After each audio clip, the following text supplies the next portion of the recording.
Salam əziz şagirdlər, hər vaxtınız xeyir olsun. Mən Orxan Əli. Sizlərə söz verdiyim kimi məntiqdən qəbullara düşmüş sualların izahını çəkəcəm demişdim ki, qarşınızda müxtəlif illərdə məntiqdən imtahanlara, lise imtahanların qəbuluna düşmüş sualları görürsünüz və birazdan da onların izahını eşitmiş olacaqsınız.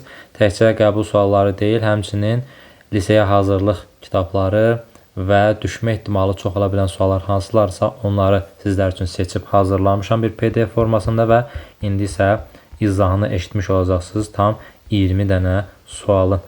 Vaxt itirmədən keçək izaha, diqqətlə baxın. Və onu həm 5-ci sinif qəbulda, həm 6-cı sinif qəbulunda, həm də 7-ci sinifin qəbulunda görə bilərsiniz. Sualların səviyyələri bəzən asan, bəzən çətin, bəzən də orta gələ bilər sizlərə ki, imtahanda da zaten bu 3 səviyyəni qorumaqla sizlərin qarşısına o sualları gətirirlər. Birinci sualımız belədir. 3 rəqəmli ABC natural ədədi üçün f ABC nəyə bərabərdir? ABC üzərinə gəl, AB üzərinə gəl, A bərabərliyi doğrudur. Bunu riyaziyyatdakı açılışla qarışdırmırsınız. Çünki orada necə idi açılış? ABC nəyə bərabər idi? 100A üzərinə gəl 10B üzərinə gəl C-yə. Amma bunun onunla əlaqəsi yoxdur. Bundan qarışdırmırsınız. Fikir verirsə bu açılışda ABC üzərinə gəlsin birinci və ikinci rəqəmin əmələ gətirdiyi ədəd üzərinə gəlsin birinci rəqəm.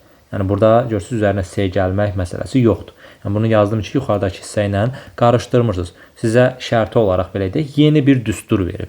Sən elə bil ki, bu düsturu bilmirsən. Sənə bir düstur verib, deyir, onun əsasında çıxış elə və bunu tap.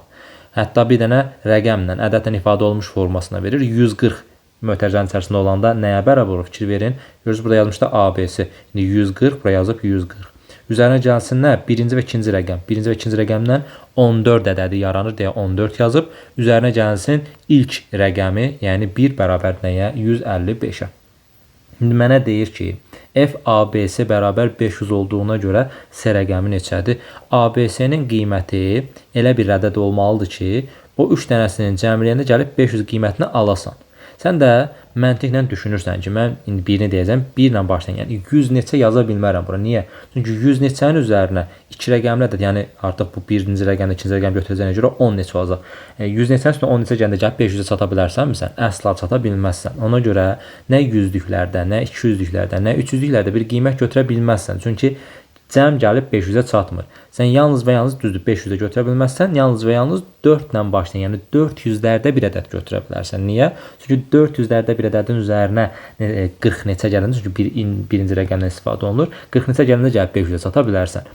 O da 500-ə çatmaq üçün nə edərsən bura? 45, yəni 450 yazarsan. Düşünərsən, birbaşa deyərsən, mən ağlıma gəlmə, bəlkə 450 yox, başqa yazıram. 440 yaz. 440-ın üstünə 44 gələndə birinci və ikinci rəqəmlərinə söhbət gedir. Bu eləyəcək 484. Gəlib 500-ə çata bilmədin ki. Bir rəqəmli ədəd qalır orada, bir rəqəmli ədəddən isə heç vaxt 500-ə çata bilməyəcəksən. Ona görə nə 30, nə 40, nə də yuxarısı bura ödənmir, sadəcə 450 qiymət ödəyir. Sadəcə hələ bu 450-nin 50 olduğunu bilmir. Ya sıfıran işimiz yoxdur hələ ki. Lap istəsəz 450 bir dənə ulduz da qoya bilərsiniz, nöqtə də qoya bilərsiniz. Amma çaşdırıcı olmasın, elə 450 yazıram, üzərinə gəl 45 yazıram, üzərinə gəl neçə?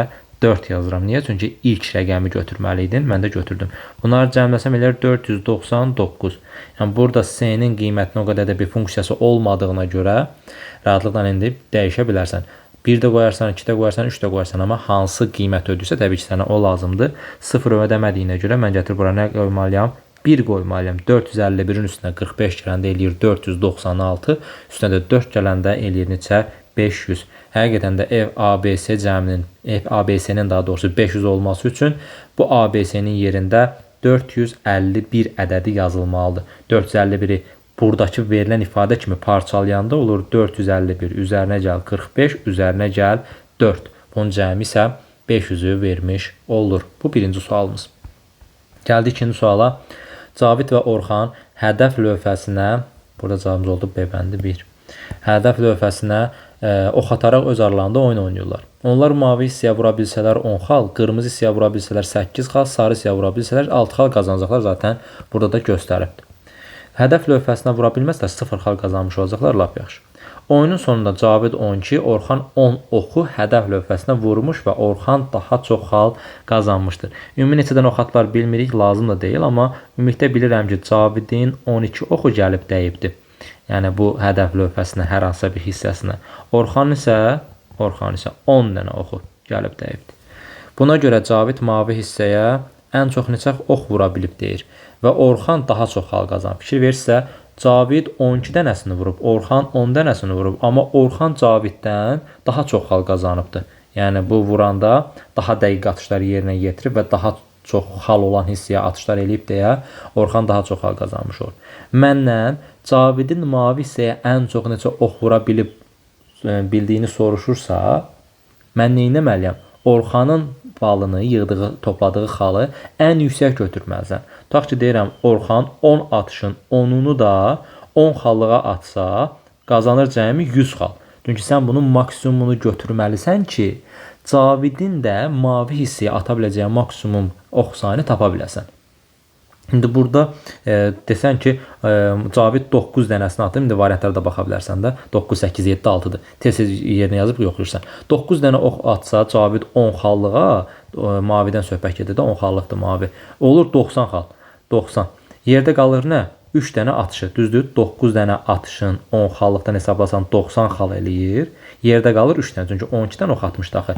O 3 dənəsini ən az 6 xallıq düşünsən belə 18 xal əmələ gəlir oradan. 90-dan da 18-i toplayanda eləyir 108.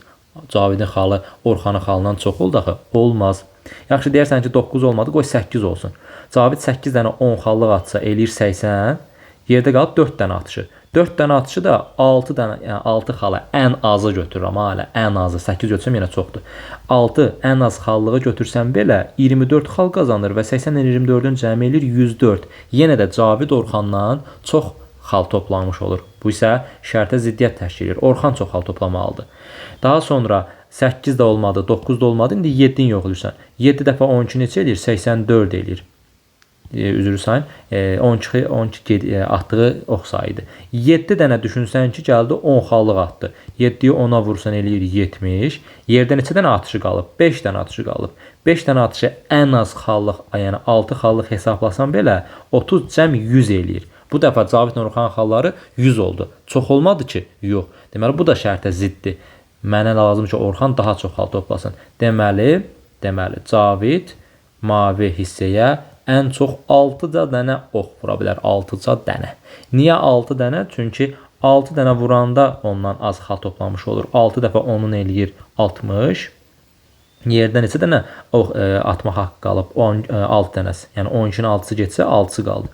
6'sını da minimum 6 xaldan hesablasam 36 eləyir və gəlir 96 xaldan 100-dən aşağı olmuş olur. Bu ehtimal məsələsidir. Yəni bir neçə ehtimal ola bilər. Təbii ki, dərs müəllim bəlkə burada 8 xallıq atdı, yenə də çox olacaq axı. Düzdür, yenə də çox olacaq. Amma biz Orxanın ən maksimal qazana biləcəyi xalı götürməklə Caviddə də maksimum elə eləməliyik ki, yəni burada necə deyək, oxlar mavi hissəyə atdığı oxların sayı sonra digərlərini minimum götürsən belə ondan aşağı olsun. Nə 7-dən, nə 8-dən, nə 9-a görə onu alındıra bilmədik. Sadəcə 6 dənə oxu bu göy hissəyə atdığını düşünsəm, onda bir dənə vəziyyətdə yarada bilirəm ki, o neynəsin? Cavidin xalı Orxanın xalından az olmuş olsun. Gəldik 3-cü suala. Deyir, Aynur ilə Tahir kağızlara ədədlər yazaraq oyun oynayırlar. Oyunun qaydaları aşağıdakı kimidir. Bir-birinə göstərmədən kağızlara bir rəqəmli bir natural ədəd yazacaqlar. Eyni ədədi yazsalar oyun bərabərə qalır. Ən az biri sadə ədəd yazarsa böyük ədədi yazan qalib olur. Heç biri sadə ədəd yazmazsa kiçik ədədi yazan qalib olur. Gəlin bunu sizə başa salım. Birinci şərtdə natural ədədlər yazacağı deyilir. Yəni 1-dən 9'a qədər yazacaq. 1, 2, 3, 4, 5, 6, 7, 8, 9. Eyni ədəd yazsalar oyun bərabərə qalır. Burada da çaşdırıcı bir şey yoxdur. 3, 3 yazsalar, 4, 4 yazsalar bərabərə qalır. Ən az biri sadə ədəd yazarsa böyük ədəd yazan qalib olur. Məsəl üçün biri 3 yazıb, 3 sadə ədəddir, bir də 7 yazıb. Ən az biri deyir. Və yaxud da ki, bu digərini mürəkkəb ədəddə götürə bilərsən. Ən az biri sadə ədəd yazsa böyük ədəd yazan qalib olur. Yəni 8 yazan kimsə o qalib olur. Biri sadə ədəd olanda 3 sadə idi çünki. Heç biri sadə ədəd yazmazsa, misal üçün biri 4 yazıb, biri də 8 yazıb. Heç hansı sadə ədəd deyil, düzdür? Kiçik ədədi yazan qalib olur. Bu dəfə 4 yazan qalib olur. Belə bir oyunun şərti var. Deməli burada kim var? Aynur var, bir də Tahir var. Burada yazır ki, oyunda Aynurun yazdığı ədədin cüt olduğu bilindiyinə görə cüt ədədlər hansılardır? 2-dir, 4-dür, 6-dır və 8-dir. Bundan başqa yoxdur ki, 9'a qədər. Təbii ki, yoxdur. Deyir ki, Tahir aşağıdakı, yəni Aynurun yazdığı ədəd cüt olduğu üçün Tahir olduğuna görə Tahir aşağıdakı ədədlərdən hansını yazarsa qətiyyən oyunu uduzmaz. Yazdın Aynurun yaza biləcəyi qiymətləri 2, 4, 6, 8. Tez-tez variantlardan yoxlayırsan. 1 qiyməti. Əgər bu 1 yazsa, indi 2 sadə ədəddir, düzdür? Sadə ədəd yazanlardan ən azı biri sadə ədəd yazırsa, böyük ədəd yazan qalib olur, düzdür? Bu 2 yazsa, Tahir də 1 yazsa, 2 birdən böyükdür. Çünki ən azı biri sadə ədəddir, düzdür? 1 nə sadə ədəddən mürəkkəbdir, amma 2 sadə ədəddir, düzdür? İndi 2 sadə ədəddirsə, ən az 1 sadə ədəd yazanda nə olurdu? Böyük ədəd yazan qalib olurdu. Onda 2-ni yazan qalib oldu. Aydan qalibdir. Aynur qalibdir. Axı bizə deyirdi ki, Tahir elə bir qiymət yazmalı ki, qətiyyən oyunu uduzmasın. Deməli, 1 yazsa oyunu uduzasıdır. Ona görə deməli Tahir 1 yaza bilməz. 2 yazsa, 2 ilə 2 düzdür, indi bərabər olacaq və yaxud da ki 2 ilə 4. Desək ki, Tahir 2 yazıb, Aynur da 4 yazıbdır. Bizə nə deyirdi? Deyir ki, ən azı bir sadə ədəd olanda, biri sadə ədəd olanda böyük ədəd yazan qalib olur. İndi 2 sadədir. 4 də 2-dən böyük olduğuna görə avtomatik kim qalib gəlmiş olur? Aynur qalib gəlmiş olur. Deməli, 2 də yaza bilməz. Çünki 2 yazsa, uduza biləcəyi məqam var. 4. Əgər 4 yazsa, gəlin 6-nı da yoxlayaq, sonra 4-ə qayıdıram, çünki cavabımız 4-dür. 6. Tutaq ki, Tahir 6 yazıb, Aynur da ki 4 yazıb. Bizə deyirdimi ki, heç biri sadə ədəd olmazsa, kiçik ədədi yazan qalib olur. 4 də sadə ədəd deyil, 6 da sadə ədəd deyil. Kiçik yazan kim oldu? Aynur oldu. Deməli, bu məqamda da Tahir olmuş olur? Uduzmuş olur. Bizə lazım ki, Tahir uduzmasın. Bu da ikinci sualı kimi ehtimal sualıdır. Sən burada düşünməlisən bir neçə ehtimalı ki, bu ola bilər, ola bilməz. Sadəcə bütün hamısında uduzmadığı bir məqam tapmalısan ki, o da 4 rəqəmini yazsa mümkün olmuş olur. Bu necə baş verir? Tutaq ki, 2 olsa, Aynurun 2 yazdığını düşünsən, 2 sadə ədəd olduğuna görə böyüyü yazan qalibdir. Kim idi? Tahir. Tahir deməli 4 yazıb, qalibdir avtomatik olaraq. Düşünsən ki, Aynur 4 də yazıb, bu da 4 yazır, onda nə olur? Bərabər olur. Uduzmur ki? Yox. Bərabər olmasın demir ki, deyir uduzmasın. Yəni, bərabər olmaq uduzmaq demək deyil. Ona görə 4 də olsa heç bir problem yoxdur. Tahir uduzmur oyunu. 6. Əgər bu 6 yazsa Aynur, Tahir 4 yazsa, nə 4, nə də 6 sadə ədəd deyil. Baxın, onunla bağlı nə yazmışdı? Heç biri sadə ədəd yazmazsa, kiçik ədədi yazan qalib olur. Avtomatik olaraq Tahir 4 yazdığına görə qalib olacaq. 8 yazsa da yenə eyni mövqedir. 8 də 4 də, ikisi də mürəkkəb ədəddir. Heç biri sadə ədəd yazmayanda, kiçik ədəd yazan qalib olduğuna görə yenə də Tahir qalib olmuş olacaq. Cavabımız olur neçə? 4. Yəni Aynur hansı cüt ədədi yazırsa yazsın, fərqi yoxdur. Hər məqamda Tahir 4 yazsa qalib olmuş olur. Hər məqamda deməyib, bir məqamda da heç eləyir, 4-4 olsa əgər, amma onda da yenə uduzmadığı sayılır. Cümləmizi belə deyə bilər ki, heç bir vəziyyətdə uduzmur. Bizdən də elə onu istəyirdi. Gəldik 4-cü suala. P, Q, R hər biri 2 rəqəmli tam ədədlərdir. Tam ədədlər deyir, natural ədədlərdir demir. Bəzən şagirdlər qarşılayır, burada necə olar ki, 3-cü cəmi 8 eləsin, 2 rəqəmli olurlar. Amma tam ədəd deyirsə, deməli onların içərisində mənfi var, zaten şərtində qeyd edir. P, Q, R ədədlərindən biri mənfi, digər ikisi müsbətdir. Ədədlərin cəmi də 8-dir. Deməli, 1 mənfi var, 2 müsbət var, 2 rəqəmlidirlər və bizə deyir ki, müsbət olan 2 ədəddən birinin 3 qatı ilə digərinin 5 qatı toplananda A ədədi alınır. Buna görə A ədədi ən çox neçə olar? Bizdən fikir verir, ən çox neçə olacaq onu soruşur. Məndən ən çox neçə olacaq onu soruşursa, avtomatik olaraq mənfi qiyməti ən kiçiyini götürməlisən sən. Mənfi qiymətin ən kiçiyini niyə götürürsən? Çünki mənfi bilirsən ki, çıxılacaq. Mənfi qiymətin ən kiçiyini götürəndə artıq müsbətin də ən böyüyünü götürməyə gedirsən ki, orada islah olunmalar geçsin. Yəni bir-birinə mənfidən müsbəti çıxanda gəlib 8 qiymətini ala bilərsən. 8 bir rəqəmli də daxil. Ona görə mən dedim ki, nə etməliyəm? Ən çox qiymət, ən çox soruşduğuna görə, yəni maksimum qiymət soruşduğuna görə mən götürəcəyim bu mənfi qiymət fərqi yoxdur. P, Q, R-dən hansını müsbət, hansını mənfi götürsən, onun heç bir önəmi yoxdur. R-i mən mənfi götürürəm. R deyirəm ki, mənfi 99-dur. Niyə? Dediyim kimi, mən mənfi qiyməti ən kiçiyini götürməliyəm ki, digərlərinə də ən böyük qiyməti yaza bilim. Çünki burada PQ R ədədlərinin cəmi nəyə bərabərdir? 8-ə bərabərdir. Əgər PQ R ədədlərinin cəmi 8-ə bərabərdirsə, deməli bu PQ ilə bu R arasındakı fərq nəyə bərabərdir? 8-ə bərabərdir. İndi 99 buradadırsa, bu PQ cəmi neçə olmalıdır? PQ cəmi 107 olmalıdır. Niyə? Çünki P üstə gələk Q çıxılsın R, yəni toplansın mənfi R, yəni çıxılsın R deməkdir, 8-ə bərabərdir. Yəni PQ cəmi ilə R arasındakı fərq, belə deyək, müsbətlərlə nəzərdə tutulur, 8 olmalıdır. Ona görə R-i mən mənfi 99 götürəndə PQ cəminə neçə qalır? 107 qalır. Yenə də ən böyük qiymət soruşduğuna görə bu qiymətlərin birini ən böyük eləmək üçün bu P-dən, Q-dən fərqi yoxdan hansısa birinə 10 deməlisən. Niyə desəz, ay müəllim, niyə 10? Çünki söhbət hər birinin 2 rəqəmli tam ədəd olmasından gedirdi. 2 rəqəmli ən kiçikdə 10 olduğuna görə mən ora 10 yazdım. 10 və 97, 11 ilə 96, 12 ilə 95 də yazılar, amma bu formada yox. Birini ən böyük yazmalısan ki, hasildə də ən böyük qiyməti ala biləsən. Deməli, bu 2 rəqəmli ədədlər 10-dur, 97-dir, bir də mənfi 99. Həqiqətən də bu 3 rəqəmi toplasan, bu 3 ədədi toplasan, cəmi 8 alır. Biri mənfi 2 müsbətdirmi? Bəli. İndi bizdən istəyirdi ki, müsbət olan 2 ədəddən birinin 3 qatı, birinin də 5 qatı toplananda. Təbii ki, 97-ni 3-ə vurmazsan. Niyə? Çünki böyük ədədə vursan daha çox qiymət alarsan. 97 3-ə vursan böyük qiymət alarsan. Yoxsa 5-ə, təbii ki, 5-ə vursan. Ona görə 97-ni 5-ə vurursan. Bu 10-u da 3-ə vurursan. 10-u 3-ə vursan eləyər 30. 97-ni də 5-ə vuranda 5 yazıram. 3 yadda 45, 48, 485.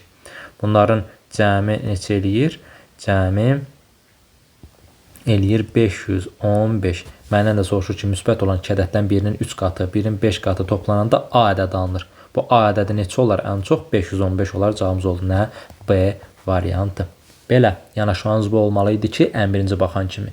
Məndən ən çox istəyirsə, ən sonda, yəni maksimum qiymət istəyirsə, burada kiçik qiymətin, yəni o kiçik qiymət hansıdırsa, mənfi qiymətlərdən ən kiçiyini yazmalısan, o da mənfi 99-dur. 2 rəqəmdən söhbət getdiyinə görə.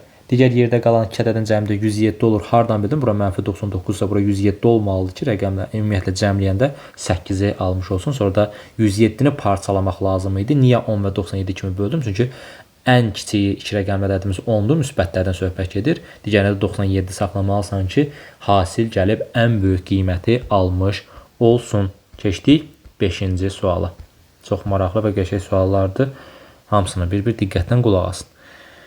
Aşağıdakı cədvəldə bir Avropa ölkəsində olan 2 fərqli mobil operator şirkətinin qiymətləri göstərilmişdir. Lap yaxşı. A firması var, B firması var. Diqqətlə baxsam görürəm ki, A firması sim kart qiyməti 21 avrodur, sonra 1 dəqiqə üçün qiymət 1,5 avrodur. B firması da, yəni sim kartını alırsan 26 avroya, daha sonra 1 dəqiqə danışıqda 1 avro artıq nəyə çıxmış olur? Xərcin çıxmış olur. Buna görə yazır ki, bu ölkə səyahət edən Vüqar A firmasını, Eldəniz isə B firmasını seçir. Deməli, Vüqar A firmasını seçir, Eldəniz isə B firmasını seçir.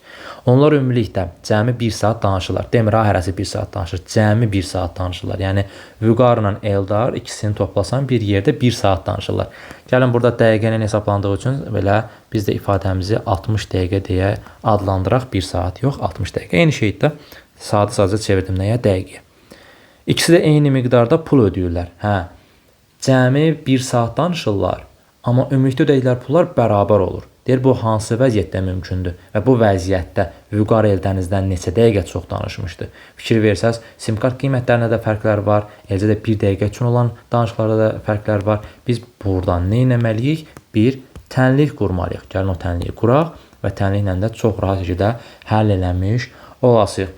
Deməli, burada diqqətlə baxsaq, görərik ki, 21 avro, yazıram bura 21 avro, üzərinə gəlinsin, 1,5 avrodur, düzdür? Mən birinci tapmalıyam ki, bu 60 dəqiqə necə bölüb? Amma elə məndən də onu soruşur ki, bunların arasındakı fərq nə qədərdir? Ona görə yadda saxlayın, hər hansısa bir dəqiqəni 2 nəfər arasında bölmək istəyirsinizsə, birinə x, birinə də həmin dəqiqədən x-in çıxılmasını yaza bilərsiniz. 60 çıxılsın x. Tutaq ki, 15 olsa x. Opsiyonu heç olur, 60 çıxılsın 15 bərabər 45. 45 15-in cəmi yenə 60 eləmir, eləyir. Yəni deyirəm. Misal üçün, burada 30 dəqiqə yazsaydı, deyəcəkdik ki, biri x dəqiqə danışır, biri 30 çıxılsın x dəqiqə danışır. və yaxud da ki, bu 10 dəqiqə olsaydı, deyəcəkdin ki, biri x dəqiqə danışır, biri 10 çıxar x dəqiqə danışır. Yəni, misal üçün, artıq x-i 5 tapsan, 5 tapmayaq, 6 tapsan, ondan da 6 çıxsan eləyir neçə? 4. Bu 6, bu 4 cəm neçə eləyir? 10 eləyir mi? Eləyir. Yəni, yadda saxlayın bu qaydanı. 2 nəfər arasında dəqiqə olsun, məsafə olsun, pul olsun, nə olur olsun, ölçəndə, yazanda, təyin eləyəndə, daha doğrusu belə deyək, ona birinə x deyirsən, digərinə isə orada yazılan rəqəmdən x-in çıxılmasından ifadə eləmiş olursan. İndi mən birinə x, birinə də 60x dedim. Müəllim, niyə a-ya x, b-yə 60x deyirsən? Dedik, bəlkə yerlərini dəyişmək istəyirəm. Ürək istəyir, yuxarıdakına 60x yaz, aşağıdakına x yaz. Fərqi yoxdur. Hansından yazsan, yenə də eyni qiyməti almış olacaqsan. Əsas odur ki, bu formanı yadda saxlayasan və tənliyi tətbiq edə bilib qura bilərsən. Deməli, 21 avro nə yazdım? Çünki bu ən azından bu sim kartı almalıdır. 100% 21 avro verdi ora. Üzərinə gəlsin. X dedikdə düzdür bura 1,5 avro hər dəqiqəsinə verdiyinə görə x dəqiqə danışıb bilmirəm. Onda 1,5 avronu vurursan nəyə? X-ə. Neçə dəqiqə danışıbsa artıq sən onu 1,5-ə vursan nə qədər pul xərclədiyini taparsan. Bir də sağ tərəfdən 26 avro sim kart almışdı. Üzərinə gəlsin. 1 avroda nə edirdi? Hər dəqiqəsinə danışırdı. Düzdür? Düzdür. Yazmağa ehtiyac yoxdur, amma tam başa düşəsiz deyə şərti olaraq yazıram. Yəni 1 avro vurulsun, 60 çıxılsın x dəqiqə. Yəni 60 çıxılsın x dəqiqə neçə dəqiqə gəlsə, məsəl üçün 15 dəqiqə olacaq o 15 avro. 40 dəqiqə olsa olacaq 40 avro. 59 dəqiqə olsa olacaq 59 avro. Hər neçə dəqiqə olacaqsa 1 avroya vuracaq, o da qiyməti gəlib olmuş, nəyə bərabər olmuş olacaq orada xərclədiyi pula. Deməli bunlar nə olmalıdır? Deyir ki, hər ikisi də eyni miqdarda pul ödəyirlər. Əgər hər ikisi eyni miqdarda pul ödəyirlərsə, bunlar bir-birinə nədir? Bərabərdir. Mən də bura yazdığım onların xərclədiyi pullardır, məbləğlərdir. İndi bu tənliyi həll eləsəz, çox rahatlıqla x-in qiyməti tapılacaq. X-in qiyməti tapılandan sonra da 60 çıxar x tapılacaq və aralarındakı dəqiqə fərqi nə qədərdir? Ortaya çıxmış olacaq. Bax belə, tənliyimiz budur. Gəlin tənliyi həll eləyək. Belə eləyək. 21-i atacağım sağ tərəfə, x-i atacağım sol tərəfə. Baxın, bu mötərizədə də yenə dediyim kimi, biri başa düşəsi də yazmışdım. Birinin heç bir əhəmiyyəti yoxdur. Mötərizənin də heç bir əhəmiyyəti yoxdur. Yəni 60 çıxar x yaza bilərik bura. Sadəcə tam başa düşəsi deyə 1-i yazmışdım ona. 1 avro vurulsundu. Eyni şeydir. İndi x-i sol tərəfə atsam, 1,5x buradadır. Plus x də buradan gəlir. O nə qədər? 2,5x bərabərdir. 26 bu, 60 da bu elədir. 86. 86. 21 müsbətdir. Keçirdirəm sağ tərəfə. 86-dan 21 çıxanda eləyir neçə? 65. X də bərabərdir nəyə? 65 bölünsün 2,5-ə. Yəni 650 bölünsün 25. İxtisarlarımızı aparsaq 5-ə, yəni elə bölək ixtisarını yaparıq ki, 650-ni 25-ə bölsəm 3 dəfə çoxdur, 2 dəfə çıx 50, 65-dən 150, 150-nin içində 25 neçə dəfə olar? 6 dəfə 30, bəli. 6 dəfə də buradan gəldi, elədi 150, burada qaldı 0, 26. Deməli, x oldu neçə? 26. Əgər x 26-dırsa, bəs 60 çıxar x nəyə bərabərdir? O da 60 çıxılsın 26 bərabərdir 34-ə. Deməli, biri 26 dəqiqə danışıb, x-i hansını ifadələmişdim? Aynən. Bu 26 dəqiqə danışıb. Digəri isə 60 çıxar x. Bu da 34 dəqiqə danışıb. 34 dəqiqə danışıb, 1 avrodan 34 avro buradan eləyir. 26 da buradan gəldi elədi mi? 60 avro. Və yaxud da ki, yuxarıdakı 1,5-dən danışıb 26-yı 1,5-ə vursan eləyər 39. 39. 26, yarısı da 13 eləyir 39-da. 21 də gələndə eləyir 60. Həqiqətən də hər ikisi 60 avro ödəmiş olur. Məndən nəyi soruşurdu? Vüqar Eldənizdən neçə dəqiqə çox danışmışdır? Vüqar Eldənizdən neçə dəqiqə çox danışmışdır deyirsə, çox danışan Vüqar olduğuna görə 8 dəqiqədir. İndi yerlərini dəyişə bilərik oradan. Çünki Vüqar Eldənizdən neçə dəqiqə çox danışmışdır deyir. 8 dəqiqə cavabımız orana variantı. 8 dəqiqə. Keçdik 6-cı suala. Deyir ki, 1-dən 4-ə qədər nömrələnmiş 4 müxtəlif torbanın içində 5 qram və ya 7 qram ağırlığında kiçik ölçülü dəmir pullar atılır. Hər bir torbanın içində torba nömrəsinin 4 misli qədər pul atılacaq. Birinci şərtdə bunu deyir. Deməli, hər bir torbanın içinə torba nömrəsinin 4 misli qədər. Bu 1 nömrəlidirsə 4 misli, yəni 4 dənə, 2-dirsə 8 dənə, 3-dürsə 12 dənə, 4-dürsə 16 dənə pul atılacaq. Bunu bilmək lazımdır. Yazdıq. Torbalardan ikisinə Ancaq 5 qramlıq, digər ikisinə isə 7 qramlıq pul atılacaq. Deməli, ikisinə 5 qramlıq atılır, ikisinə də 7 qramlıq atılır. Torbalara atılan pulların ümumi ağırlığı 240 qram olduğuna görə 5 qramlıq pullar hansı torbalara atılmış ola bilər? Deməli, fikir verirsə, misalların əksəriyyətən bunlar ilk 6 sual ən azından müxtəlif illərdə qəbullara düşən suallardır. Əksəriyyəti ehtimalla olanlardır. Yəni, biraz vaxt tələb edir ən azından ki, baxasan, amma o da çətin bir şey deyil. Variant zaten gözünün qabağındadır. Çox rahat şəkildə 1-3 deyir, 1-dən 3 yoxla, 2-3 deyir, 2-dən 3 yoxla, 3-4 deyir, 3-dən 4-ü yoxla və tapacaqsan. Biraz da məntiqi yanaşmaq lazımdır. Necə? Çünki ümumi ağırlıq 240 qramdır, düzdür? Ümumi ağırlıq 240 qramdırsa, deməli, gəlib 240-a çatmaq üçün ən azından 7 qramlığı bu çox olana verərsən. Digərini hələ bilmirəm hansıdır. Amma mən ən azından ilkin olaraq bu 7-ni 16 dənə olan hissəyə yazıram ki, hasili gəlib cəmləyəndə 240-a çatmış olsun. Amma digərlərini hələ bilmirəm. Hansıda da 1-ə də yazaram, 2-də, 3-cüyə də yaza bilərəm. 7 dəfə 16 neçədir? Yəni, əgər 7 qramlıq 16 dənə bura atılıbsa, 70, 42 də oradan gəldi, 112. Deməli, 112 qram hal-hazırda haradadır? 4-cü torbadadır. Digərlərinin cəmini yenə 5-ə və 7-yə vurmaqla gətirib 240-a çatdırmaq lazımdır. Onun isə artıq variantlara gedə bilərik. 4 olanı çıxıram. Misal üçün, digərlərini yoxlayaq. 1-lə 3. Əgər 1-lə 3-ə nədən 5 qramlıqları soruşur, düzdür? 1-lə 3-ə 5 qramlıq versəm, vəziyyət necə olur? Onda burada 7 qramlıq qalır. Görək, cəmi 240 olurmu? 5 dəfə 4-dən eləyir 20, 7 dəfə 8-dən 56, 5 dəfə 12-dən 60 eləyir. Elə buradan görür ki, 240 eləmir. Çünki 56, bu da 12, axırı 8-dən qurtarır. Olmaz. Deməli, bu 1-lə 3 deyil. 2-lə 3 bəs necə? Bu böyük ehtimal ki, olacaq, çünki oxşuyur. Sonu 2-nin qurtarması, bunu da 8-dən qurtarması elə siqnal verir bizə. 4 dəfə 7 neçə eləyir? 28 eləyir. Əla. 112 ilə toplayanda artıq elədi neçə? 140. Bu nəzərdə tuturam ki, axırı 0 ilə qurtarır. Bunu 5 qramlıq düşünsəm 40 eləyir. Bunu 5 qramlıq düşünsəm 60 eləyir. 60 ilə 40 elədi 100, 140, 240. Bəli, bitdi. Yəni, biraz böyük görsənir, biraz həyəcan verici görsənir ki, ilahi, mən hardan tapım belədir, amma variant gözün qabağında. Variantdan əlavə biraz məntiqi həmlə düşündün, bunu 7 qramlığı bura verdin. Niyə? Çünki sənə daha böyük qiymət lazımdır, daha böyük qiymət alınmasındır, bu 7 qramlıq ən azından ora verməlisən. Çünki 5 qramlığı gətirib bura yazsan, heç cürə gətirib onu 240-a tamamlaya bilməyəcəksən. Digərlərinin yerinə 7 qramlıq yazaraq da yoxlaya bilərsən. Yəni, bir dənəsini 7 qramlıq bura tapandan sonra digər üçündən ikisinin hansını, ya 1-3, ya 1-2, ya da 2-3. Bu 3 dənəsini yoxlayacaqsan, bitdi. Nə qədər vaxtın alacaq ki, sənin çox da vaxtını almır. Cavabımız olur nə? B variantı, yəni B bəndindəki torbalarda 8 dənə 5 qramlıq və 12 dənə 5 qramlıq var. Digərlərinin isə 1-ci və 4-cülərdə isə 4 dənə 7 qramlıq, bir də 16 dənə 7 qramlıq var. Bunları cəmləsək 240 qrama çatmış olarıq. B bəndi keçdik 7-ci sualı. 7-ci sual çox böyük həcmli görsən, amma çox-çox sadə suallardan biridir. Aşağıdakı cədvəldə 1-dən 100-ə qədər ədədlər verilmişdir. Sadəcə diqqətli olmaq lazımdır başqa heç nə. Rauf ilk olaraq tam kvadrat ədədləri mavi rəngə boyuyur. Tam kvadrat ədəd hansılardır? 1-dir, 4-dür, 3-ün kvadratı 9, 4, 16, 5, 25, 6, 36, 7, 49, 8, 64, 9 da 81-dir. Onun kvadratı isə 100, bunu da yaza bilərik, burada var. Daha sonra nə yazır? Deyir ki, daha sonra isə tam kub ədədləri qırmızı rəngə boyuyur. Tam kub ədədləri nədir? 1-in, 2-in, 3-ün kubu, 4-ün kubu maksimum olar. Çünki 5-in kubu 125-dir, cədvəldə yoxdur. 1-in kubu 1-dir, 2-nin kubu 8-dir, 3-ün kubu 27-dir, 4-ün kubu isə 64-dür. Sonra bir dənə də belə bir cümlə yazır ki, həm mavi, həm də qırmızı rəngə boyanan hissələr yaşıl rəngə çevrilir. Bu, bir rəqəmi üçün keçərlidir, bir də 64 ədədi üçün keçərlidir ki, hər ikisinə həm 1 və 64 həm tam kvadrat ədədlərdir, həm də tam kub ədədlərdir.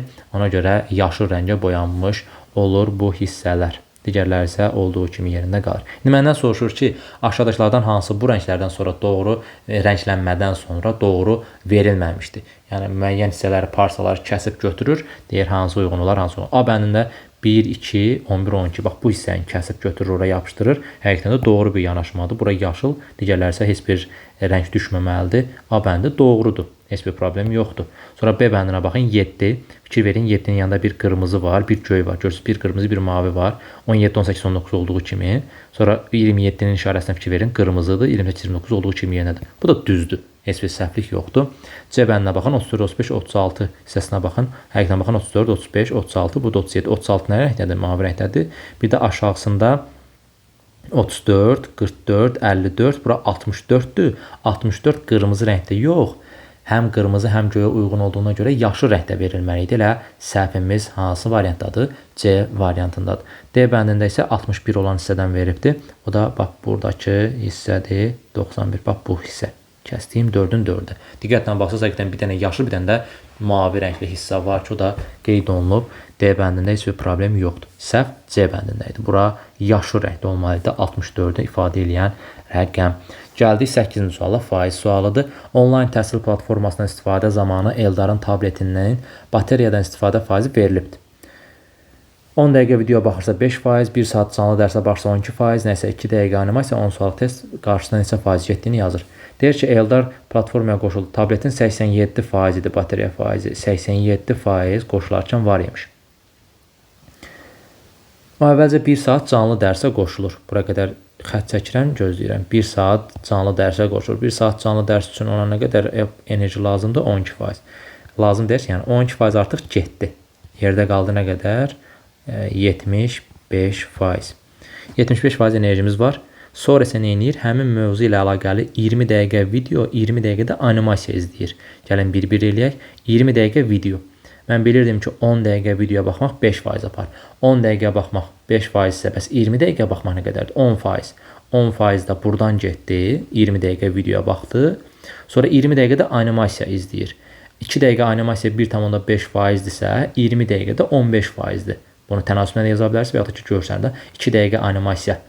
Bunu 20 dəqiqə olmasını neçə vurmaq? 10-a vurmaq lazımdır. 1,5-də 10-a vuranda eləyir 15%. Əgər 2 dəqiqə animasiya 1,5% bateriya istifadə eləyirsə, 20 dəqiqəlik animasiyada 15% bateriya istifadə eləmiş olur. 75-dən 25-ə çıxırsan qalır. Nə qədər? 50%. Deməli, bateriya, daha doğrusu, planşetdə nə idi bu?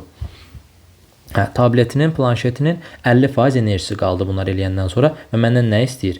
Tapmağımı istəyir. Deyir ki, buna görə Eldar tabletinin qalan bateriya faizi ilə neçə test sualı işləyə bilər? 50%. Mən də bilirəm ki, 10 suallıq test həlli üçün 4% neyinir? Enerjidən istifadə edir. Buradan 50-ni 4-ə bölüb sonra 10-a vura bilərsiniz. 50-ni 4-ə vuranda, 50-ni daha doğrusu böləndə edir 12, 48, 2, 24, 12,5.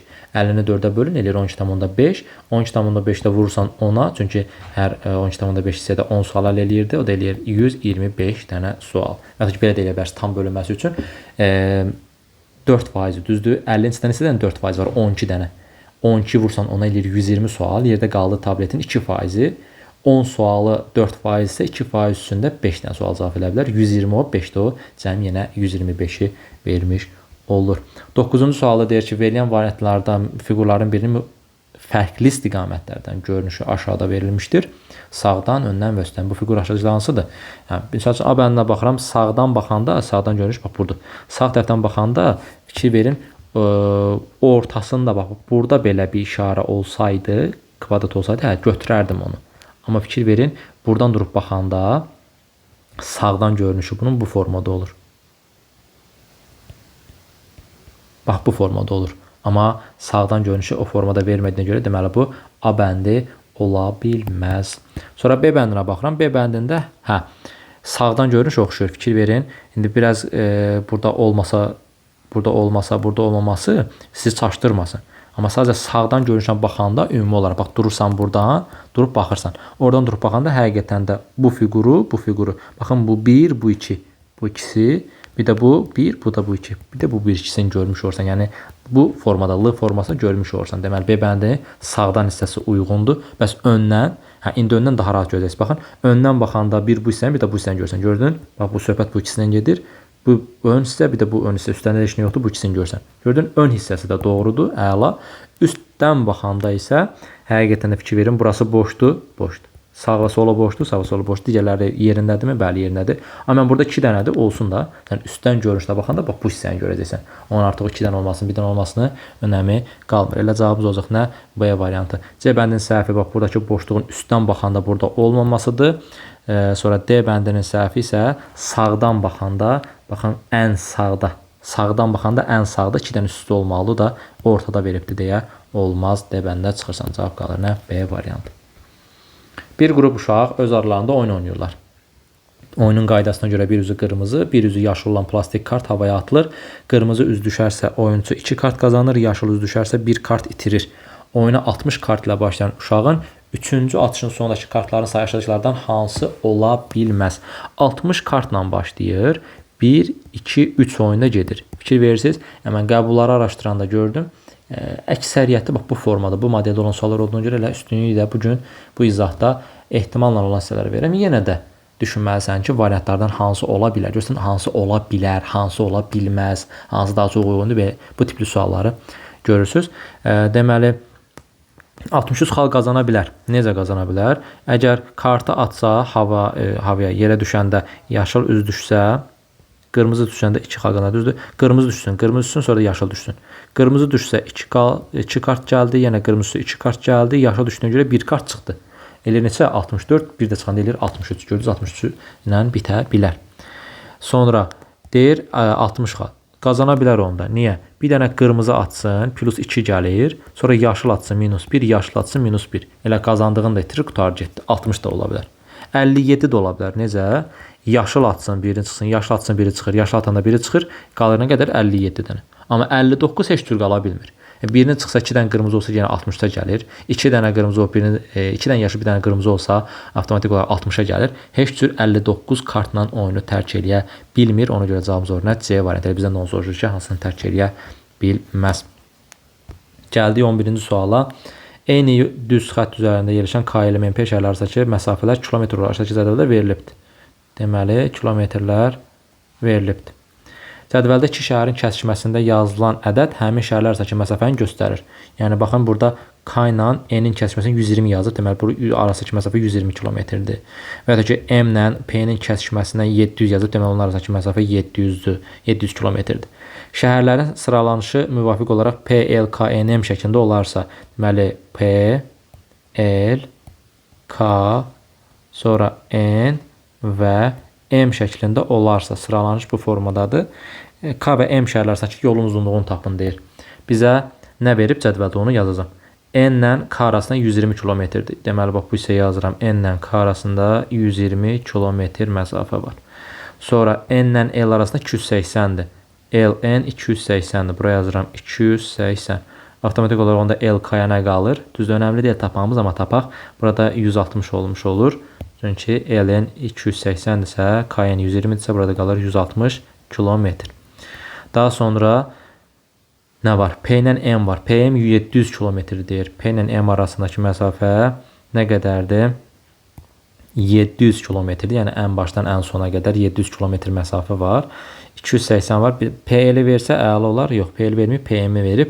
Deməli, P ilə N arasında da 500 kilometr var. P ilə N. Baxın, P-dən N-ə qədər 500 kilometrdir. Digərlərini yazmağa ehtiyac yoxdur.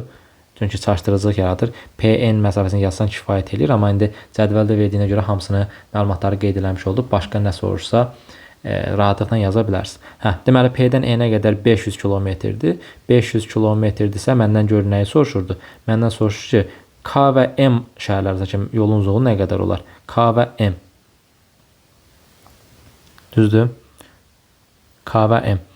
Buradan N-M arasındakı məsafəni tapmaq lazımdır. Əgər P-dən M-ə 700-dürsə, P-dən N-ə 500-dürsə, N-dən M-ə nə qədər qalır? 200 qalır. Düzdür, buraya yazıram 200 kilometr. Əgər bura 200 kilometrdirsə, burada 120 kilometrdirsə, 120-ni də özü vermişdi. Özü də 120-ni də özü vermişdi. 120 ilə də 200 toplayırsan, eləyir nə qədər? 320. Cavabımız olur nə? C variantı 320.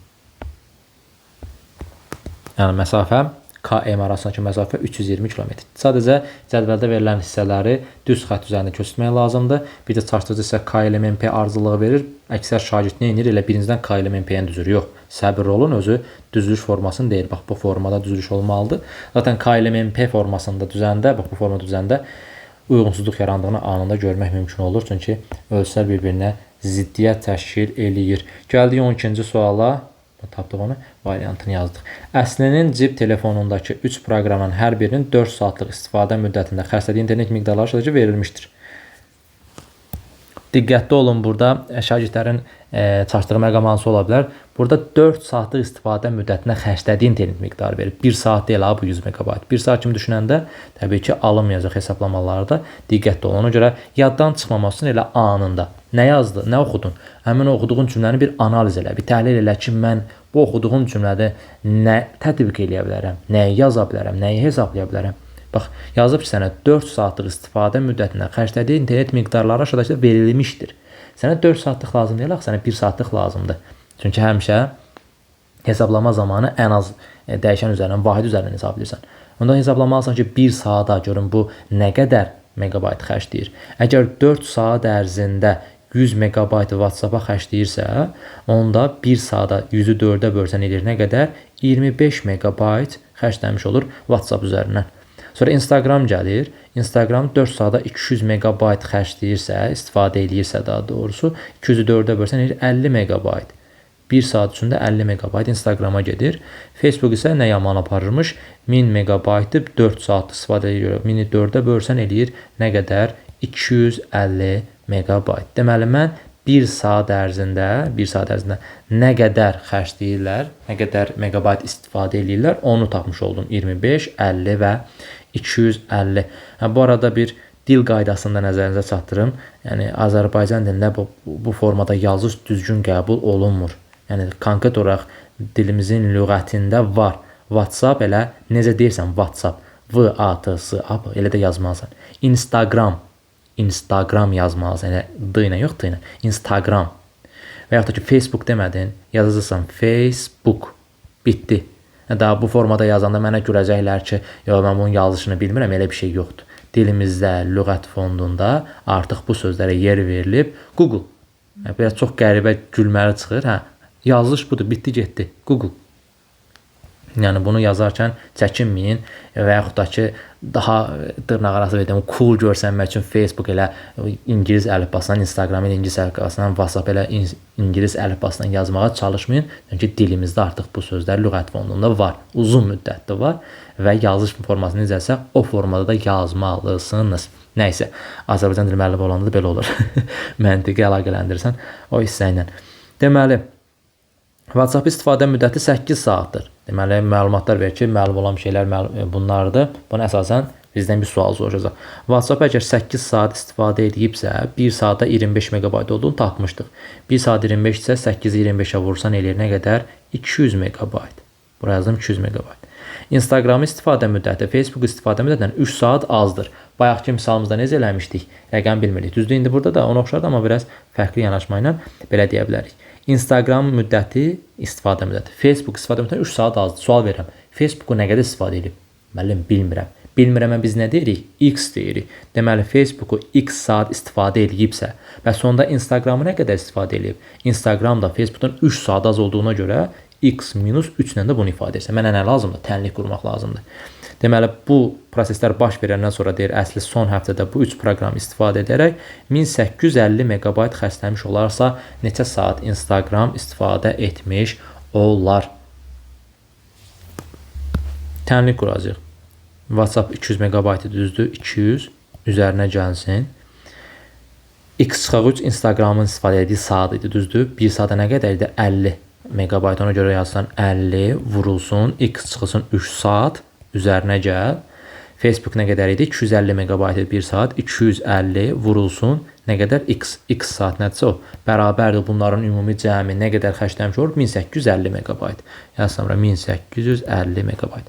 Möhtərizəni vurub başlasam olur nə? 200 üzərinə gəl 50x minus 150 üzərinə gəl 250x bərabərdir 1850-yə. 50x buradan 250x də buradan cəmləsəm eləyər 300x bərabərdir. 200-dən 150 çıxsam eləyər 50. Sağ tərəfə də atsam yenə çıx 50 olur 1800. X də bərabərdir 1800-ü 300-ə böləndə eləyir 6. Əgər Facebookdan 6 saat istifadə edibsə, Instagramdan da 6 çıxaq 3, yəni x çıxaq 3 idi, düzdür. X də 6 olduğuna görə 6 çıxaq 3 bərabərdir 3 saat istifadə etmiş olar. Məndən də soruşur ki, Instagramdan nə qədər istifadə edib. Qiymətləri yerinə qoyub hesablasaz, həqiqətən də 1850 megabayt xərcləmiş olduğunu görmüş olacaqsınız. Bax, bu da belə bir maraqlı sual. Gəldik 13-cü suala. Kredit kartının şəklini çəkib qoymuşam sizlər üçün. Tapıb nə edə bilərsiniz? Oradan istənilən qədər pul çəkə bilərsiniz. Təbii ki, zarafat edirəm. Pul yoxdur. İçindən çəkə bilməyəcəksiniz. Deməli, kredit kartında 16 rəqəmli kredit nömrəsi var. Bu kredit kartının nömrəsində istənilən arzul 3 rəqəmin cəmi 13-dür. Soldan ikinci rəqəm 2, 10-cu rəqəm isə 4-dür. Diqqətlə baxsaz, burada görərsiniz. Bu 2 və 4-ü də burada qeyd eləyibdir kredit kartının üzərində. Deməli, həmin hissələri şərt olaraq buraya yazıram. İkincisi 2 idi. Sonra yenə 4 dənə x. Sonra yenə 4 dənə x. Yox. 10-uncusuna 4 yazırıq. Yenə də 4 dənə x. Bu istifadə, bax bu hissələrdə qiymətləri yazmaq lazımdır. Təbii ki, vaxt aparan hissəsi varmı? Təbii ki, var. Yenə də ehtimal məsələsi, bir neçə qiymət məsələsi var. Amma sadəcə çox vaxtını aparmır. Çünki sən artıq konkret olaraq bilirsən ki, 3 rəqəmin cəmi 13 eləməlidir. 3 rəqəmin cəmi 13 eləməlisə bir yerdən başlamalısan. Düzdür? Bax bu hissələrdə başlayacağın qiymət nədən olsun? 2-dən olsun. 2-dən başlasan, 2 və burada da 2 yazıb baxı. Artıq o sənə təkan verir ki, çox sürətli şəkildə tapasan. Tez-tez deyirsən. Yəni 2, 2, 4 cəmin 13 olması üçün 9 lazımdır. Niyə? Çünki yazır ki, istənilən ardıcıl 3 rəqəmin cəmi 13-dür. Yəni burada qırılan ardıcılan verməyinə baxma, ayrı-ayrı 4 dənə verilməsi. Yəni bu x, bu x, bu x-in də cəmi 13 eləyir. Və yaxud da ki, bu 2 dənə x, bir dənə bu x-in cəmi yenə 13 eləyir. Və yaxud da ki, bu 1x, bu 2 dənə x-in cəmi nə eləmiş olur? 13 eləmiş olur. İstənilən 3 ədədin ardıcıl cəmi 13 eləyir. Ona görə 2, 2 və 9 neçə elədi? 13. İndi 2 var, 9 var, 11. Yenə nə lazımdır? 2 lazımdır ki, neçə eləsin? 13 eləsin. 9, 2, 11, 2 lazımdır ki, 13 eləsin.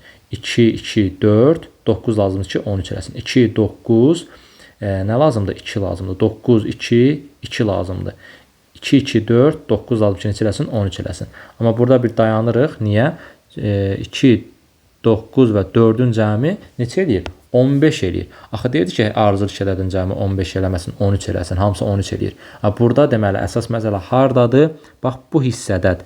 Söhbət bax bu hissədən gedir ki, bu hissədə bir neçə, yəni bura qədər bir neçə hissə uyğun gəlir, amma buradan sonrasında həmin bu hissədə diqqətli olmaq lazım ki, o ardıcıl hissədə 13 yalnız bir qiymətdə alınır. O da dediyim kimi yoxlayaraq tapacaqsınız. 2 qiyməti alınmadı. 2 qiymət alınmasa 3 qiyməti yoxlayırsınız. 3 qiyməti sürətli şəkildə yoxlayaq. 3 yazsam bura. 3 ilə 2-nin cəmi neçə eləyir? Gəlin qırmızı yazaq daha yaxşı görsənsin. 3 ilə 2-nin qiyməti 5 eləyir. Bura yazıram 8. 2, 8, 10. 3 də gəldim elədi 13. Yazdığın qiymətlər digər hissələrə müəyyən yerə qədər eyni qiymətlər gedir. 8, 3. Bura 2 yazmalısan. 3, 2, 8. 2, 8, 3. 8, 3, 2. 3, 2, 5, 8. Fikir verin. Yenə də həmin hissədə 3 dənə ədədin cəmi ardıcıl 2, 8, 4. Gəlir neçə eləmiş olur? 14 eləyir. Amma 13 eləməli idi. Deməli 3 qiymətli olmadı, amma fikir verin 4 qiymətində çox rahat şəkildə alınır. 4, 2, 6 eləyir. 7 lazımdır 13 eləsin. 2, 7, 9, 4 də bu elədi 13. 7, 4, 11. 2 də yazsan 13. 4, 2, 7. 2, 7, 4-ün cəmi. 7, 4, 11. 2 də bu elədi 13. Daha sonra 4, 2, 6, 7 lazım ki 13 eləsin. Baxın, dedik ki bu hissədə bir uyğunsuzluq yaranır. Amma indi fikir versəz 2, 7, 4-ün cəmi neçə eləyir? Yenə də 13'ü vermiş olur çox rahatlıqla. Həm hissəyə baxdıq. Bizə lazımdır son 3 rəqəmi tapmaq. Ona görə davam edirik. 7, 4, 11, 2 də gəlsən edir 13. Sonra 4, 2, 6, 7 yazırsan bura. 2, 7. Bura nə yazırsan? 4 yazırsan. 7, 4, 11, 2. 4, 2, 6, 7 lazım ki 13 eləsin. 2, 7, 9, 4 lazım ki 13 eləmiş olsun. Ən sağdakı 3 rəqəm 274-dür. Cavabımız olur. Hansı variant? B variantı 274. Deyərsiniz ki, mən bu sürətlə hardan gəlsiniz? Yəni dediyim kimi 3 rəqəmin cəmi 13-dür. Qaydasına görə tez-tez hesablayıram. 2, 7, 4 onda 7, 4, 2 olur. 4, 2, 7 olur. 2, 7, 4 olur. Bu formada axıra qədər davam eləmiş olur. 13-cü sualda getdiyinə görə gəldik növbəti suallarımıza. 14-cü sual deyir. Bir dəfə pilləkəndən 40 səhifəsi olan qəribə bir dəftər tapdılar. Onun səhifəsində bu dəftərdə deyir düz bir dənə yanlış fikir var. Bu dəftərdə 2 düz yanlış fikir var. 3 dənə belə düz 40-a qədər gedir. Məndən soruşur ki, açılışlardan hansı mütləq doğrudur? Nə etmək lazımdır? Məntiqi işlədib doğru həml eləmək lazımdır. Hansı doğru ola bilər variantlardan? Deyir, bu dəftərdə doğru fikir yoxdur. Bu da dəftərdə doğru fikir var. Növbəti irəli hissəyə gedəndə görəcəksiniz var. Deyir, bu dəftərdə düz bir dənə yanlış var. Bir dənə yanlış ola bilməz axı. Bir dənə digərlərinə görə nə qədər yanlış deyir. Bir dənə yanlış olsa, digərləri onda nə olmuş olur? Hamısına yanlış yazıb axı. Deməli, bu fikirdə mütləq doğru ola bilməz. Sonra yazır ki, bu dəftərdə düz 40 dənə yanlış var. Xeyr, bu dəftərdə düz 40 dənə yanlış fikri var, fikri mən doğru qəbul eləsəm, baxın o cümlə buradadır. Bu dəftərdə düz 40 dənə yanlış fikri var, fikrini mən düz qəbul edirəm, yerdə qar 39 dənə yanlış. Amma buraya yazır 40 dənə yanlış var.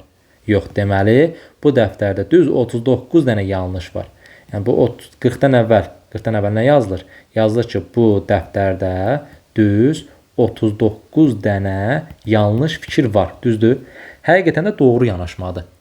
Baxın, 39-cu cümlədə yazır ki, diqqətlə qulaq asın, biraz qarma-qarışıq gələ bilər üçün. Bu dəftərdə 39 dənə yanlış var. Düz deyir da, özündən əvvəl 38 dənəsi var. Hamısını görürsünüz, yanlış fikir. Bir də özündən sonraki 40-cı. Bir dənə də buradan gəlir. 38 fikir, yanlış fikir burada, bir dənə də yanlış fikir burada. Elədinsə 39. Bu cümlədə nə yazır? Bu cümlədə yazır ki, bu dəftərdə düz 39 dənə yanlış var. Düz deyir da. 39 dənə yanlış fikir var cümləsinin özü düzgün cümlədir. Amma onun ifadə etdiyi məna digərlərinə aiddir. Həqiqətən də bu dəftərdə 39 dənə yanlış fikir var. 38-i bundan əvvəl, bu yanlış. Bir də özündən sonraki yanlışdır. Amma bu dəftərdə nə var? 39 dənə yanlış məlumat var, fikri doğrudur. Bir dənə yanlış fikir var, yalan deyir. 2 dənə yanlış var, yalan deyir. 3 dənə, 4 dənə, 5 dənə, düz 38-ə qədər dediklərin hamısı yalandır. 40 dənə yanlış fikir var deyir, o da yalandır. Cəmi neçə dənə yalan oldu? 39 dənə. Elə bu cümlədə də onu deyir də. Deyir ki, bu dəftərdə düz 39 dənə yanlış fikir var. Özündən başqa digərlər 39-u yanlışdır. Ona görə cavabımız orada D variantı. Biraz qarışıq olsa da çox qəşəng, maraqlı suallardan biri idi. Belə bir rəqəmli, böyük rəqəmli ədəd verir. Deyir, 3 rəqəm silinir. Alınan 9 rəqəmli ədəd, indi 12 rəqəmlidir. Ədədin rəqəmlərinin ardıcılığı dəyişilmədən, verilmiş ədəddən rəqəmlərin ardıcılığı dəyişilmədən bu yolla düzələ bilən ən böyük ədəd oldu. Yadda saxlayın, bu tipli suallarda bəzən şagirdlərdə çaşqınlıq yaranır ki, mən hansı 3 ədədi silim, bu 7, 9, 8 elə silim, bitdi. Və yaxud da ki, buradan nə bilim, son 3-ünü silim, bitdi. Elə bir şey yoxdur. Ardıcılığı dəyişmədən, verilmiş ədədin rəqəmlərin ardıcılığı dəyişilmədən deyəndə, onu nəzərdə tutur ki, yəni sən buradan bunu sildinsə, misal üçün deyirəm, dəyməməlisən, başqa heç eləməməlisən. Olduğu kimi yeni bir rəqəm yaranmalıdır. İndi biz də bu hissədə, bu forma suallarda bir qayda tətbiq edirik. Deyəcəm, onu yadda saxlayacaqsınız. Nə edirsiniz? Baxırsan rəqəmə. Əgər baxdığın rəqəmin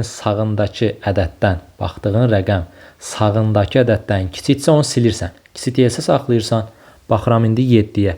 Sağındakı ədəddən kiçikdirmi? Bəli. Yəni mən böyük qiymət, baxın fikir verin, bu yolla düzələ biləcək ən böyük ədəd oldu. Ən böyük ədəd axtarıramsa, mən nə etməliyəm? Mən qabağa böyük ədədi keçirməliyəm, böyük rəqəm keçirməliyəm. Əgər mən buradan 7-ni silsəm, artıq qabağına nə düşür? 9 düşür. Düşünün, bax, bir dənə bir rəqəm yazıram, uzun olmayan. 297. Mən deyirəm ki, buradan bir rəqəmi sil, ən böyük rəqəmli ədədi al. Ən böyük rəqəmli ədədi almaq üçün nəyi silərsən sən? 7-ni silərsən, onda 29 alınır. Yox, təbii ki, 2-ni silərsən də, 2-ni silərsən ki, bu 9 qabağa düşsün, daha böyük qiymətdir da. Burada da həmçinin eyni məntiqlə mən buradan 7-ni silirəm ki, 9 neyəsə onun yerinə keçsin, daha böyük bir qiymət ifadə eləmiş olsun. Dedik ki, sağındakından kiçik olanda silirsən. Amma baxın, 9 8-dən kiçikdir? Yox, deməli 9-u silə bilməzsən. Çünki 9-u silsən yerinə 8 düşəcək. Necə olur? 9-u silim yerinə 8 gətirim ki, böyük qiymət alıram? Yox. 8-i silərəm? Yox. Niyə? 8-i silsən yerinə 4 düşəcək. 8 ara, 4 ara. Mən niyə 8 silib yerinə 4 qoyum ki? 8 daha böyük qiymətdir də. Amma 4-ü silərəm. Niyə?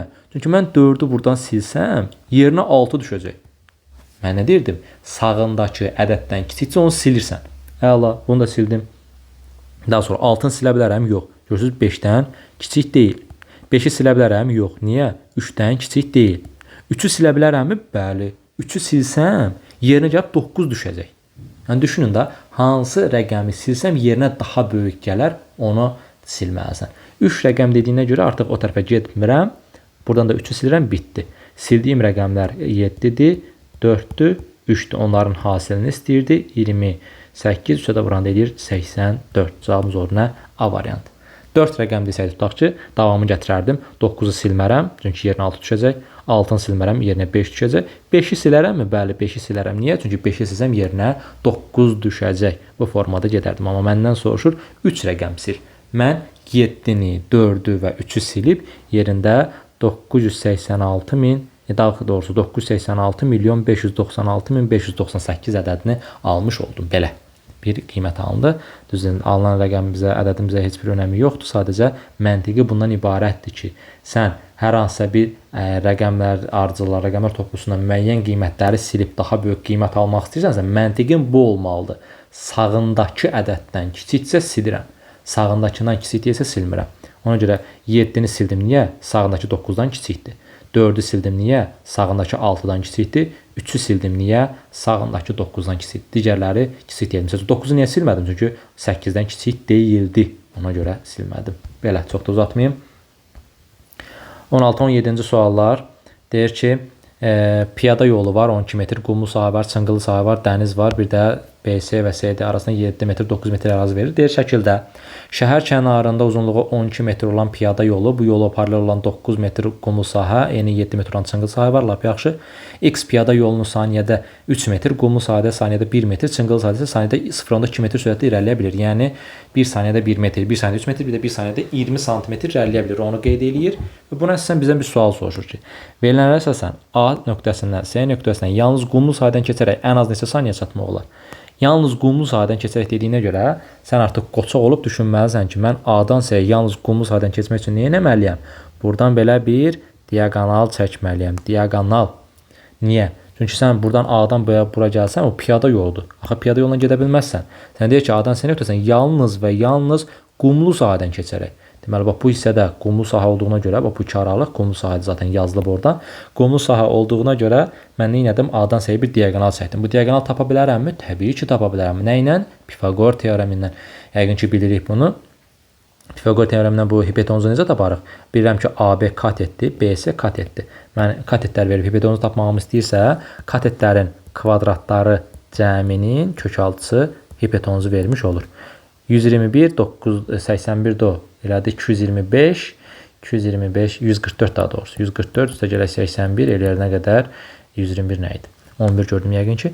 Hə, elədi 225, 225-dən kök altı alsam eləyər 15. Deməli, qumlu sahə nə qədərdir? 15-dir. 15 metrdir. A-dan C-yə 15. Qumlu sahənin saniyədə nə qədər gedirdi? 1 metr gedirdi. Əgər 15 metr isə, deməli 15 metrdə 15 saniyə gedəcək. Cavabımız olduq nə?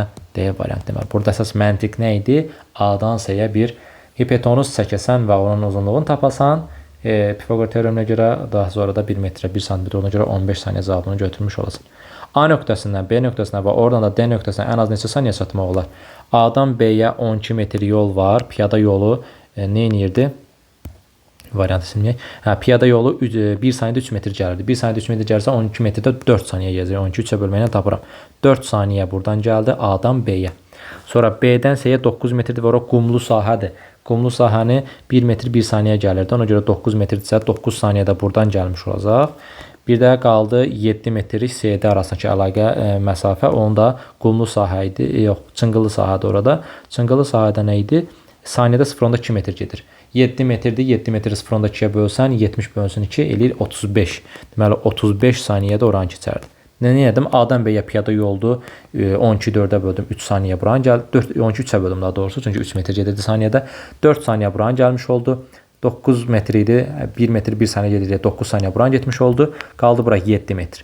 Hər 7 metrdə deməli 1 saniyə 0.2 metr, yəni 20 sm gedirsə, onda 7 metrə nə qədər gedər? 7 metrin 700 sm-dır. 720-yə bölsən eləyir 35 saniyə. Yəni 35 saniyə oranı keçmiş olar. Onu da cəmləyirsən, tapırsan ki, A-dan D-yə B, C, D yolundan neçə saniyə gəlmiş olur? 4, 9, 13, 35 də oradan 48. Cavabımız olur nə? C variantı 48. Bax belə. 18-ci sualı sizin üçün tapşırıq verirəm. 18-ci sual sizin üçün tapşırıq olsun. həm də bu sayədə müəyyənləşdirmiş olaraq görək video axıra qədər baxırsınız yoxsa baxmırsınız, tənbəlsiz yoxsa tənbəl deyilsiniz, qoçaqsızsa qeyd eləyərsiniz. İstiqamət təbii ki verəcəm. Yazır ki, yaşları 13-19 arasında olan bir qrup insanın yaşları hasılı 705.600-dür. Onların yaşlarının ədəd ortası neçə olar?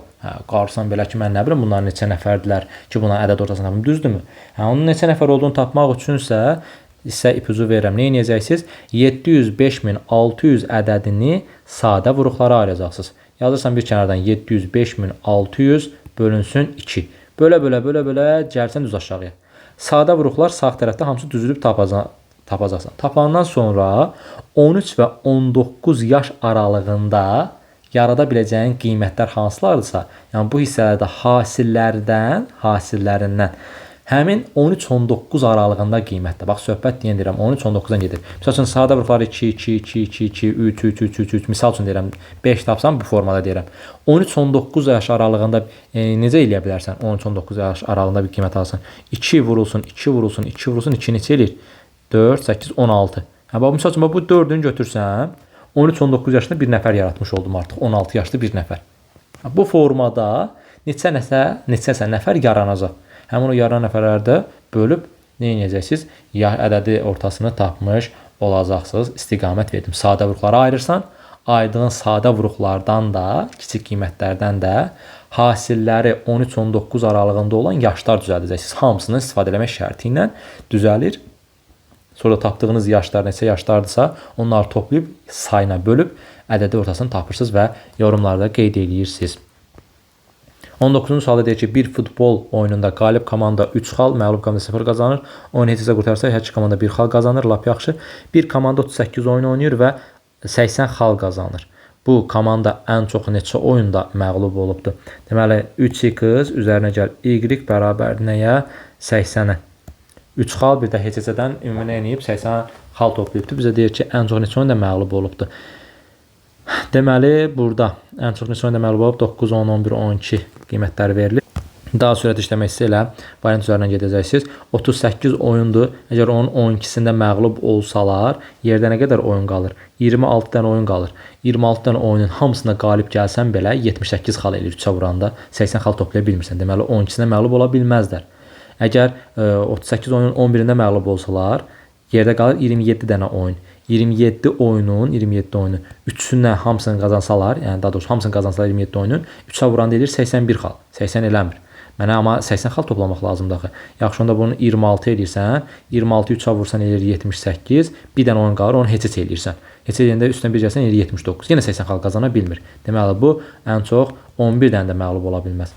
10 dənəsini olsa, qalır yerdə nə qədər? 28 dənə oyun, düzdür. 28 dənə oyunu 3-ə vuranda düzdür, çox xal eləyir. Mənə lazım deyil. 27 də çox xal eləyir. Ona görə 26 oyunu qələbə götürürsən. 26 dənə oyunu 3 xaldan eləyir 78 xal. 28 dənə oyun qalmış, düzdür. Onu məğlub olandan sonra 2 dənə də heç olsun. 2 dənə heç də 1-ə vuranda 2 xal oradan gəlir. Eləyir cəmi neçə xal? 80 xal. Həqiqətən də 38 oyunun 10 dənəsinin məğlub ola bilər ən çox söhbət gedir. Ona görə 9 ola bilər, indi axtarmaq ehtiyac yoxdur, amma 16-sa vəsiyo bəsdir. 12, 11 mütləq olmadı, çünki heç cürə alındırma olmurdu. 10 oyun məğlub olanda isə yerdə qalır 28 oyun. Həmin o 28 oyundan 80 xal düzəltməyə çalışırsan. 28-in 26-sı qələbə, ikisi heç olmaqla 80 xal düzəldə bilirik. Ona görə elə ən çox 10 oyunda məğlub ola bilər. Və sonuncu nəhayət 20-ci sual. 333 pişik 3 gündə 666 siçan yeyir. Bir həftədə 111 pişik neçə siçan yeyir? Maraqlı suallardandır. Çətin sual deyil, sadəcə bəzən əksər şagirdin burada çalışdığını görmüşəm. Lisey hazırlıq kitablarında olan bir sualdır. 333 pişik 3 gündə 666 siçan yeyir. Onda 333 pişik bir gündə 222 siçan yeyir. Baxın, yenə deyirəm, 333 dənə pişik var. 3 günə 666 dənə siçan yeyir. Əgər bu 3 günə 666 dənə siçan yeyirsə, mən tapmalıyam bu 333 dənə pişik bir günə nə qədər siçan yeyir? Bir günə də 222 dənə siçan yemiş olur. Deməli, 333 pişik 222 siçan yeyir bir gündə. Amma mənə deyir ki, bir həftədə 111 pişik nə qədər yeyər? Bir həftəni hələ ki saxlayıram, sonda 7-yə vuraram. Söhbət bir gündən gedir. Yenə də 330 pişik 3-ə bölsən 111 alınır, düzdür? 330-u 3-ə bölsən 111 pişik. 111 pişik bir gündə 222-ni də bölsən 3-ə eləyir 74. 74 dənə hissən yeyir. Yəni deyirəm, 333 pişik bir gündə 222 hissən yeyirsə, 111 pişiyi tapmaq üçün 3-ə bölsən hər tərəfi. 333-ə böldün 111, 222-ni də 3-ə bölsən ki, tapasan neçədən hissən yediyini. Deməli, 111 pişik bir gündə 74 dənə hissən yeyir. O məndən nəyə soruşdu? Bir həftədə nə qədər yeyər? Əgər bir gündə 74 hissən yeyirsə, bir həftədə də 7 vurulsun 74 dənə hissən yeyər. O da 490, 28 də o 518 eləmiş olur. Cavab zor nə? C variantı 518. Bax belə. Hissən pişik məsələsindən də yekunlaşdırmış olduq bu 20 dənə sualın izahını. 18-ci sualı mütləq şəkildə yorumlarda qeyd edirsiniz. Bir-birinə maraqlı 20 dənə sual var idi. Ehtimalla bağlı sual hissələrinə görə üstünlük verirdi şeylərdə, qəbullarda. Ona görə diqqətli olun. Maksimum dərəcədə sizlər üçün faydalı ola biləcək suallar hansılarsa onları seçib izahını vermiş oldum. Siz də yoldaşlarınızın da faydalanması üçün paylaşıb, bəyənib onlara da kömək ola bilərsiniz. Hər birinizə yenə də hər videonun sonunda dediyim kimi uğurlar arzulayıram. Çox az bir müddət qalıb. İnşallah ki, istədiyiniz nəticəni əldə edərsiniz. Valideynlərinizi, müəllimlərinizi sevindirmiş olarsınız. Mənim də bu yolda sizlər üçün bir faydam dəyərsə, nə xoş mənə. Növbəti izah videolarında görüşmək ümidi ilə özünüzə yaxşı baxın, əzmli olun, sağ olun, hələlik.